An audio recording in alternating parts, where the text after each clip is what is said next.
박강범 씨가 얘기하는 것 중에 동의하는 부분은 있어요. 뭐냐면 이게 그 품새 경기가 사실은 이 깨지기 쉬운 유리잔 같은 거예요. 저는 항상 그래서 얘기를 하는 것 중에 하나가 뭐냐면 품새는 아직 겨루기처럼 경기화되지 못했다라는 입장이에요. 늘 아직까지. 그리고 사실 이번 그 찌라시 사건을 통해서 그래서 더욱 그 생각에 확신을 갖게 되었다. 그거는 박강범 씨가 얘기한 거랑 동의하는 부분이에요. 옛날에 품새 국가대표 선발전에서 소화기 분사 사태 났었죠. 그때 현장에 있었는데 소화기 분사 사태가 났어요. 판정이 잘못됐다라고 그 코치가 와가지고 뿌린 거예요. 거기다가 소화기를 들고. 그리고 자기가 맞다라고 주장했어요. 자, 이거 나중에 시간이 한 1년, 2년 지나고 나서 그 경기 결과 기록지를 본 사람한테 들은 얘기인데 뭐냐면 그때 당시에 판정에 좀 문제가 좀 없다라고는 얘기할 수 없다. 뭔가 이 정확성이나 이걸 채점하는 데 있어서 뭔가 좀 이게 좀 엉뚱한 데서 눌러지고 이런 게 있었다. 이 기록지 다 따져보면 그거 다 확인할 수가 있으니까. 그러니까 이 품새 경기가 경기화의 수준에 이르기에 아직 미흡한 상태인데 문제는 여기에 품새가 태권도 입시와 진학과 이 여러 가지 것들에서 새로운 블루오션으로 쫙 치고 오르면서 그러다 보니까 여기서 생기는 문제들이 지금 박강범 씨가 얘기하는 품새에 대한 채점의 공정성이 있느냐 없느냐에 대한 문제로 비화가 되고, 그리고 여기에서 어떤 품새 경기 대회를 한번 한 다음에 아주 확연하게 차이가 나는 기량으로 승부를 하지 않는 이상은 경기 결과에 대해서 승복하기가 굉장히 어려워지는 상황이 되는 거. 그러다 보니까 예를 들어서 뭐 어느 학교가 현재의 집행부 내지는 현재의 어떤 기술전문위원회, 현재 품사 심판의 어떤 분포도에 따라서 거기에서의 학연이나 지연 등과 따라서 현재 유리한 상태다. 일종의 옛날에 겨루기로 말하면 작업정거죠.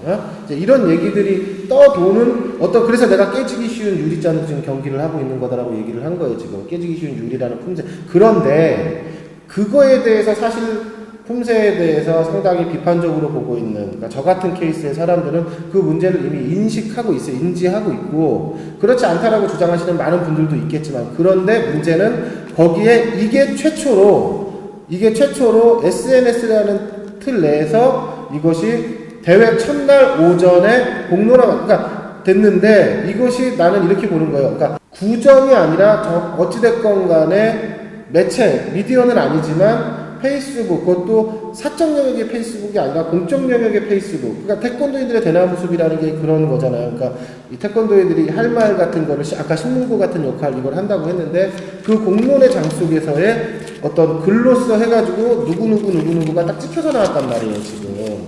그러니까 그러다 보니까 이것이 지금 갖고 있는 효과, 파급력 자체가 그냥 소문으로만 떠도는 것과는 분명히 어떤 이게 좀 뭐라 그럴까, 질적으로 다르다. 예를 들어서 우리 광범 씨가 얘기한 것처럼, 그래 내가 이거 제보를 받았어. 제보를 받아서 비공개로 킵해놨어. 킵해놓은 상태에서 품새에 대해서 좀 알아보고 이게 이럴 수 있겠구나 싶어서 이거를 추적했어. 추적한 다음에 결과를 봤어. 결과가 이렇게 실제로 이렇게 나왔어. 자, 이거 내가 몇 월 며칠 날 제보받은 건데 결과가 이렇게 나왔다. 이거 뭔가 좀 나는 문제가 있다고 생각하기 때문에 이거에 대해서 대한태권도협회 그리고 태권도 전문지 내지는 지도자들, 심판분들이 밝혀주셔야 된다라고 주장해가지고 문제를 이게 의혹을 제시하는 것과 대회가 시작하려고 하는 시점에서 이것을 드러내가지고 이것에 대해서 자, 나 이렇게 오픈했으니까 어떻게든 한번 두고 볼게. 이것과는 나는 좀 결과적으로는 좀 다를 수 있다, 결과가. 물론 이제 강범 씨가 얘기하는 것처럼 이미 다 알고 있었다라는, 상당 부분 알고 있었다라는 이제 그 얘기가 있을 수 있어요. 근데 이거는 이미 다 알고 있었다라는 얘기는 사실 기존의 품새 대회에 대해서도 사실은 그렇게 말하면 그렇게 다 말할 수 있는 거예요, 사실은. 찌라시에 거론됐던 선수들이 찌라시 이야기를 듣고 경기력에 어떤 결과를 미쳤고, 이제 다른 사람들이 자기들에 대해서 이야기하는 부분에 대해서 피해를 입었어요. 그래서 제가 이제 제 입장에서 처음에 찌라시를 접하고 이야기를 올릴 때 그 부분까지 생각을 못했던 게 제 미스죠. 그거는 제가 책임을 져야 되는 부분이 충분히 있는 거고요. 그래서 그 부분에 대해서 제가 사과의 말씀을 드려야 되는 거고 제가 책임을 져야 되는 게 맞다고 저는 생각을 해요. 기자님들은 본인의 이름을 쓰고 기사를 쓰잖아요. 대나무 숲은 운영자가 누군지 모르는 상태에서 사람들이 받아들였기 때문에 그래서 제 이름을 밝혔어요. 밝히고 피해를 입으신 분들, 선수 이외에 그 선수의 가족이나 가까운 친구, 동료들 다 이제 제가 이제 그 사죄를 드려야 되는 대상들이고 그래서 그런 글을 올리고 이제 대나무숲 운영을 더 이상 안 하겠다 지금 이렇게 정리를 해놓은 건데 계속해서 말씀드리는 것은 뭐냐면 지금 눈앞에 있는 피해자들은 지금 그분들이 피해자지만 이 문화가 계속 장기적으로 똑같이 이어가면은 계속해서 그냥 이거는 변하지 않을 거라고 저는 생각을 하거든요. 그러니까 뭐 어떤 그러니까 뭐 멘탈적이나 뭐 이런 걸 떠나서 아까 말씀하신 것처럼 승부의 변별력이 확실하게 구분되지 않는 애매한 판정을 자꾸 해야 되는 대회라고 한다고 하면은 이거는 지금 제가 한 행동을 정당화하려고 하는 게 아니라 이보다 더 큰 일들도 수없이 많이 일어날 수 있어요. 앞으로도. 그러니까 그런 부분에 대한 어떤 문제를 이제 인식을 좀 해서 왜냐면 저는 정말로 그냥 이렇게 이런 생각도 했었다니까요. 아무 관심도 안 가질 텐데 막 이렇게 되면 저는 그런 생각도 했었거든요. 그래서 어찌됐건 결과론적으로 제가 피해를 입게 된 부분에 대해서 정말로 죄송하다는 말씀을 드리고 그 다음에 더 좋은 방향으로 이제 품새 경기가 좀 이루어지고 제가 학교 다니면서 만났던 제 주변에 이제 품새 선수들이나 품새에 관련된 사람들이 이런 문화에 대해서 너무 당연하게만 생각할 것이 아니라 개선해 나가야 된다는 것을 이제 인식을 하고 모두가 같이 힘을 합치면은 모두가 한 마음으로 움직이면 괜찮은데 누구는 이 생각을 하고 누구는 딴 생각을 하고 있으니까 이제 자꾸 문제가 바뀌지 않고 계속된다고 저는 생각하거든요. 근데 모두가 한 마음이 돼서 품새 경기를 바르게 하는 것, 그 가장 이상적인데, 난 여기서 일해본 내 그냥 경험, 결과나 이런 걸 그렇게 되진 않을 거다.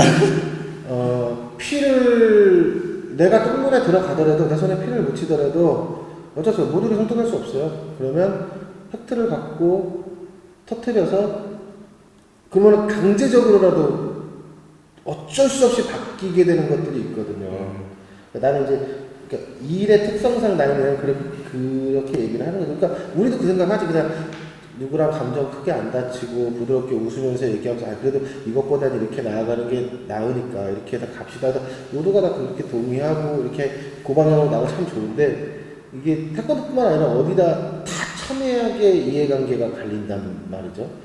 그러다 보면 거기서 나타나는 다양한 것들 중에는 도덕적으로 부도덕한 것들도 있고 어떤 것들은 불법도 있고 근데 이거를 다 같은 틀로 묶고 나가기에는 너무 힘드니까 그렇게는 사실 인간의 마음이랑 그렇게 모아지지 않아요. 절대로. 내가 봤을 때 절대로 모아지지 않아요. 그렇기 때문에 강제로라도 이건 잘못된 것인가라는 것을 터뜨려가지고 어쩔 수 없이 그게 이제 사회의 수준인 거예요. 그래서 그런 일이 벌어졌을 때 이건 어쩔 수 없이 이만큼 가야 돼. 이건 이만큼 계산해야 돼.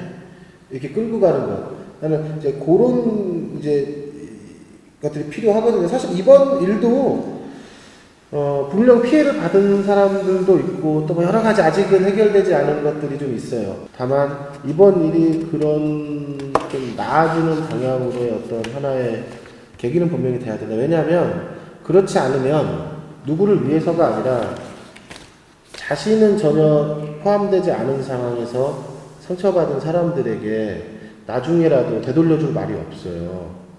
그래도 그때 그런 일이 있었기 때문에 조금 나아졌다라는 걸 그래도 위로로 삼고 최소한의 그냥 위로죠. 최소한의 위로겠지만 사실 어떻게 보면 그러니까 품새만 그렇다라고 우리는 절대 얘기하는 게 아니에요. 다만 품새가 지금 현재 상태에서 그런 요소들이 너무 많다. 구조 자체가, 품새가. 그러다 보니까 이번 일 같은 일들도 벌어질 수 있는 기본적인 취약성과 민감성을 갖고 있는 지금 현재 종목이니까 이거를 어떻게 지금보다는 조금 더 나은 방향으로 개선할 것인가. 이게 사실, 근데 사실 이 얘기가 예전부터 계속 나왔던 얘기라.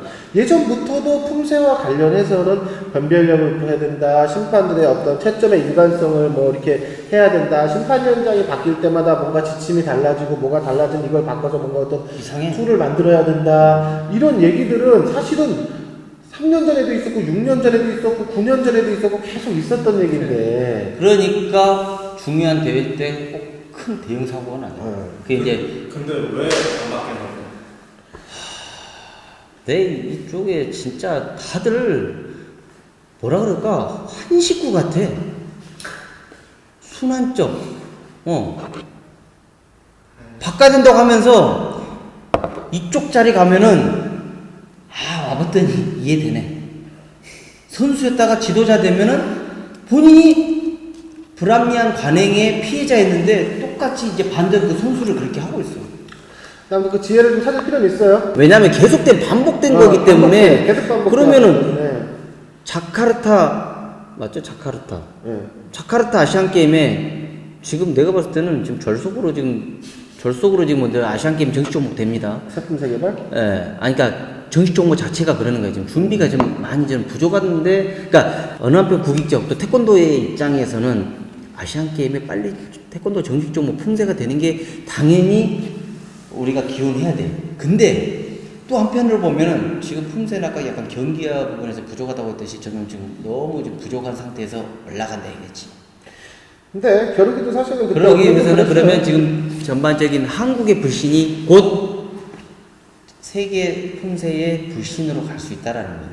왜? 세계 품새대회 판정 보면은 주최 측에 어드밴티지랑 여러 가지가 많이 가거든. 왜? 주관적 요소가 분명히 많이 가는 거니까.